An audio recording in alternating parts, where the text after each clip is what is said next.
Слушай, а приятно бы провели время? Очень приятно. Тебя не пугает, что нам хорошо? Немного. А тебя? Не то слово. Но это же хорошо. То есть?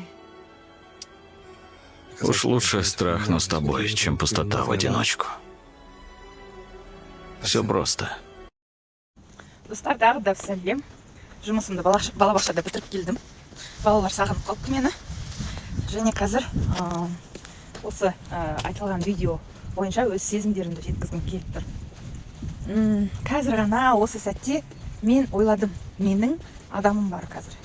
Ол адам мені сағынады. Мен оны сағынамын. Менің өзінде бәрін білгіш деген Айжанның өзінде қорқыныш бар. Осы эмоцияларды біз өмір бойы сақтай аламыз ба? Бәрі бір келісілді бола ма деп. Бұл мынандай білдіреді. Мысалы, мен адамын, мен басқа адамнан маған комфортты жағдаймен болатындай қылып, мен бір нәрселерді сұраймын. Ал екінші адам өзінің қалаулары бар. Сол қалауларымыз сәйкес келе ала ма?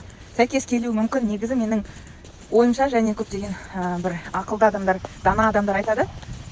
Ақылды өмірді жақсы көретін адам үшін әрбір адаммен ыңғайлы дейді. Және өте төмен түсіп кеткен, энергиясы төмендеп кеткен адамның өзіне қолдау жасаса, шын жүректен бір қандай да бір қасиеттері үшін басында жақсы көріп қалса, сол адаммен бірге болатын болса, онда ол өзіне тартып, екінші адам түсіп кеткен, энергиясы төмендеп кеткен адамды да жерден жоғары төбеге көтереді деген сондай ой бар. Негізі әйелдер туралы сондай ұғым бар.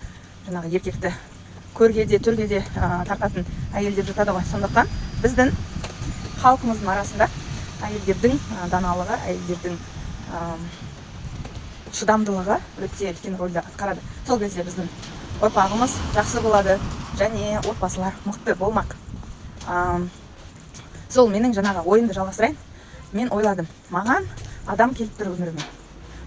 Және бізде қандай да бір жүрекпен жақсы көріп қалу бірден болды. Және сол махаббат бізді қазір көп миллиардтаған километрлік айтады ғой, универс, вселенная, шексіздік соған ұшырып жатыр. Біз әлі ұшып жатырмыз. Және біз бір-бірімізді танып жатырмыз. Бізде өте көп әңгіме бар.